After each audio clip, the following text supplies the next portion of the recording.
Hi, everyone. I'm Robin, and I'm a virtual business development consultant from the island of Bermuda. If you're watching this series, you already know that this series is all about doing more virtual business better, and especially doing it using the equipment that you mostly already have or will be able to get for not too much money on somewhere like Amazon.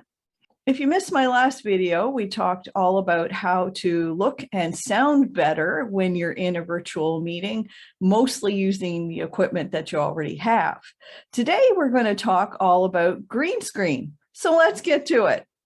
Okay, so as you can clearly see, I'm in my home office, AKA the studio, and I have an actual green screen cloth sitting right behind me. Now, here's the thing. If you go and research on YouTube how to use green screen, you're going to come up with some very high-end professional videos that talk all about how to set up an entire room using green screen cloth. And they'll say things like, oh, you have to be sitting 15 feet in front of your green screen, which is mounted on a special frame behind you in the distance. And you have to have all sorts of very complicated studio lighting. And they'll talk about focal lengths and all kinds of things. And you're barely going to understand. And you're going to look at it and go, A, this is very complicated, and B, this all looks very expensive, and I can't possibly do this in the tiny little space that I have for my home office. Well, believe me, I thought so too. I've completely been there. For the longest time, I resisted trying to do green screen because it just all seemed too much. Along the way, I learned a few things. First of all, you can buy the cloth very inexpensively, and you can get it for as low as $2 plus postage if you shop somewhere like Wish. That's what I did, because I thought, why waste a whole lot of money if you're going to get the thing home and maybe never manage to use it properly in the first place? Well, guess what? There's green screen fabric and there's green screen fabric. It comes in a whole range of shades of green, and only some of them are actually the ideal shade of green. Who knew? Guess what? Mine is not the ideal shade of green, but I managed to make it work just fine. And so what I'm going to say is to be responsible. If you look in the description below this video, you will find that I have put a link to a reasonably priced piece of fabric, which is supposed to be approximately the right color for all of this. Go ahead and click on that link if you just want to solve this problem quickly and easily and get something delivered to your house or your business, wherever it is that you're working. If you want to be precise, then maybe you want to go and do your own research and find a piece of fabric that is guaranteed to be the absolute ideal shade of green. So it's kind of up to you to decide, how far you want to take all of this. For your first efforts for experimenting at home, I think the one in the link is going to work out just fine. Okay, so what's the next thing you need to know? You are absolutely going to have a way to mount this on a wall or in a space behind you. Now, you will also see on Amazon that there are frames specially designed for mounting green screen fabric, and they come with poles and clips and all kinds of things. And I've put a link to one of those that's fairly reasonably priced as well, so that you don't have to go to the trouble of trying to find out what it is that you need to order. Am I using one of those? Actually, I'm not, because in the office that I am in, there really wasn't room for one. So what did I do? I took a very inexpensive curtain rod and I mounted it to the wall, and I have used clips to suspend the fabric using the curtain rod and it's all worked out just fine. And I'm going to insert a clip of what that looks like into this video. What's the next thing to know? When you order this fabric, whatever kind that you get, as far as I can tell, it's going to come all folded up in a package. The first thing that you have to do is figure out how to more or less get most of the wrinkles out. Now, the first time I tried this, I thought I'd be really clever, and I attempted to iron my fabric, which apparently is entirely synthetic. And yep, you guessed it, I burned a hole right through the fabric. So even though your package may come with instructions that say you can iron your fabric, I'm not really sure that's a great idea. I'm going to leave it to you to decide whether or not to attempt that. And if you do, I'm going to say, make sure that you iron in a very small corner that you know you won't be needing to have on screen when you're doing your videos, just in case you have the same experience that I did. As you can see, I have not entirely gotten all the wrinkles out of my fabric. If you are a video expert and you're watching this, you're cringing and furiously typing terrible negative comments in the comment box below. And I understand, because in a perfect world, you have perfectly smooth fabric and it's lit perfectly. I'm talking about what is real and doable for the rest of us who just want to up our game, and we aren't going to be fanatical about these things. What's the third thing to know? You are going to have to light your screen. And this is where things are going to matter, what you do and how you do it. And you do have to get this more or less correct. And this is the step that may drive you crazy. So in the next section, we're going to go through this as slowly and carefully as possible. And I'm going to tell you right now, you're going to have to be committed to actually working on this one a little bit. But I'm going to tell you it is absolutely worth the effort of understanding what to do and experimenting and testing until you get the best possible result that you can. Because once you've figured that out, every single video that you make, every single business interaction that you have using video, using Zoom meetings, using Microsoft Teams, you're going to look so much better, and it's going to be so much easier for other people to work with you. In this section, we're going to talk a little bit about how in the world do you light your room when you're using an actual green screen background. As you look at me in this image, all I have is natural light coming at me from the left side of my face. As you can see, the left side of my face is much lighter and brighter than the right side of my face. And there's a couple of really simple things that we can do to fix this using things that we're just going to find either around the house or around the office, depending on where you're working. Now, as I mentioned before, if you watch professionals talk about how to light green screen, you're going to hear them talk about fill and focal length and some other very complicated things. This is how you could do it very simply at home.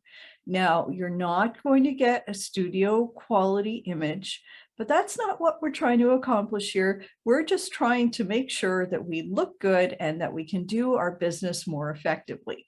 So for this exercise, I'm actually going to use lamps very similar to this one. So what I'm talking about is any household lamp that you've got with the shade removed. Now, when you look at the screen, you can see the light on the left side and the right side of my face is more balanced. That's because I've turned on a small lamp which I have placed on the furthest most right-hand corner of my desk. So it's over there. So I have the window light on the left and I have a desk lamp on the right. Now, some people might say stop right there. But I actually think that if we're going to be critical, you can see that the coloring on this side of my face, it seems a little bit strange. So we're going to see what else we can do to balance things a little bit further.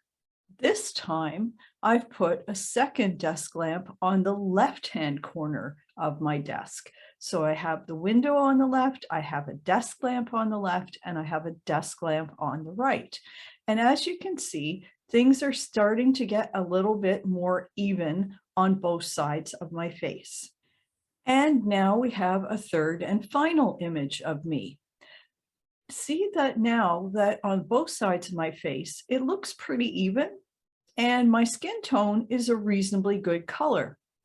The only thing that I did differently this time is I turned on the overhead light in the room.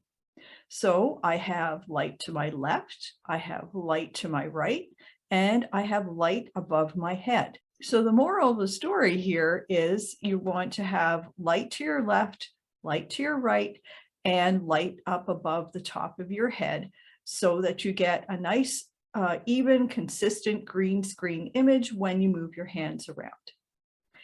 Now, you might also find that if you aren't sitting close to your green screen fabric, if there is several feet between the back of your chair and wherever the green screen is hung, that you also need to put a light on the floor.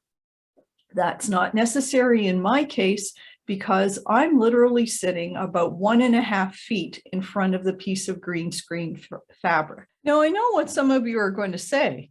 This is all well and good, Robin, but we can see your microphone. How in the world do you make the microphone disappear? Well, I'm going to show you something that's sort of a trick.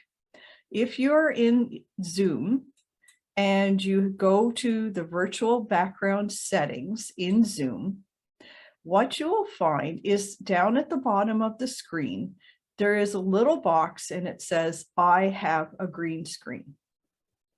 Now, if that is ticked, then you are actually supplying the green screen that's being used. If you untick that box, Zoom is going to automatically replace that with what's called virtual green screen. And look what's happened. You can't see the microphone anymore. So some of you may find that you don't actually even have to order the green screen fabric. Now, what's the difference between using the green screen fabric and not using the green screen fabric? Well, you're going to notice that if you look around the very top of my head and you see when I move my arm, all of a sudden you can see gaps in the virtual image. That's because I'm using the virtual green screen as opposed to the real green screen. So let's look again and see what happens. Now I'm ticking the I have a green screen button in Zoom. You can see my microphone, but look what happens when I move my hand around. All of a sudden, I have a very solid, clear image, and the quality of what I am projecting is very, very good. What you need to decide is what's most important, given the nature of the business, given the nature of the conversation that you're having. If I'm talking to an actual client and we're having a meeting, that's absolutely fine that they can see my microphone.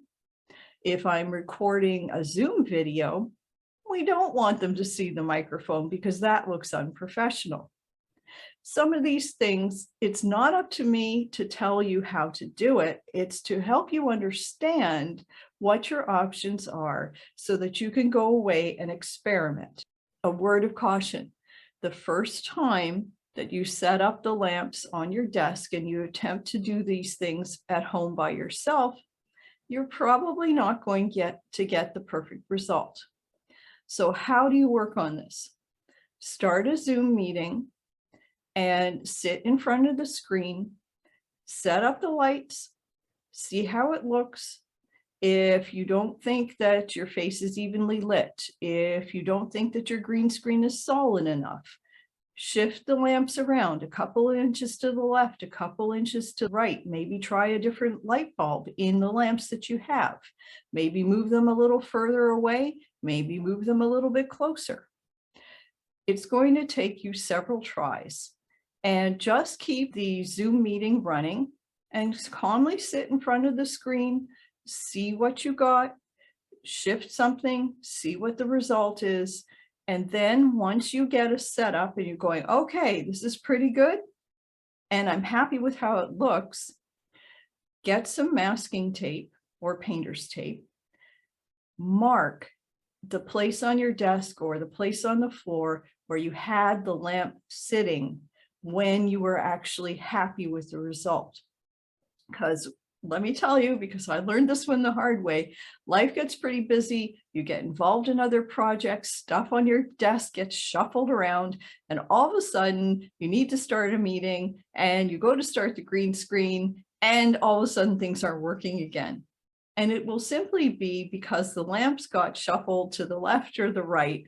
And if you keep masking tape to let you know exactly where the lamp should be, then it's much, much easier to set things up again on short notice. One of the other things that I discovered the hard way is that when you're choosing a green screen image to project behind you, some things look better than others. And also the shirt, the color of the top that you wear in front of the green screen can make a dramatic difference in how the whole thing turns out. Now, this is a very nice picture behind me, but do you think it works as a green screen image, or is it just plain old confusing? Why are those people there? What are they doing? Why is she sitting in front of those people? Let's see what else we can come up with. Okay, so here's another image from my home country of Bermuda. What do we think of this one? Do you think maybe it's a little too dark on one side and maybe a little too bright on the other side? Do you think maybe this would be uncomfortable for somebody else to have to look at for an entire hour? What do you think of this image? No, it shows a room that I could conceivably be in, and it has some good things going for it in that it shows the corner of the room, which on a Zoom or virtual meeting gives a more three-dimensional effect in the background. But do you think maybe it's a little bland? Is it a little dull? Do you think maybe people would get a little bored looking at this one for a solid hour? Okay, so here we have a virtual image that I've used that's actually fooled a lot of people. Quite a few people who have seen this and don't know me think that I'm actually sitting in my real house when they see this image. But it's not. It's a 3D photograph that was designed for being used in a virtual meeting. There are places on the internet where you can find images similar to this one that you can use for free. There's a service called pexels.com. I've got a link to that down below in the description. And you can find images that were specifically designed for virtual meetings there. The question is this suitable for a serious, full-on business meeting? I'd say that depends on who you are, what you do, and who your client is. For some kinds of business, this might be perfectly adequate, but maybe not for a serious corporate setting. Okay, one more thing before we go today. Remember I said that the color of your shirt was actually important when you were using green screen? Well, here's the funny thing. If you wear a shirt that is too similar to the green screen background that you're using, it can throw the entire thing off. Now, I put on one of my favorite shirts that I would love to wear in real life, but it doesn't work very well when I'm using green screen, particularly if I'm using a meeting service like Zoom. It's just too similar to the background. And you can see if I move my head around and you look at the top of my hair, that we're getting a green halo, and doesn't matter what I do, it just won't go away. And also, if you look at my shoulder, can you see that the image of my shoulder, the color of the shirt just keeps changing? Well, that's because this is a very poor color choice of shirt for using green screen. The white sweater that I wore for most of this video was a much better choice. Now, depending on your lighting setup, depending on the actual shade of the green screen cloth that you're using, you may find that it's a different shirt for you that doesn't work at all. Just something to keep in mind.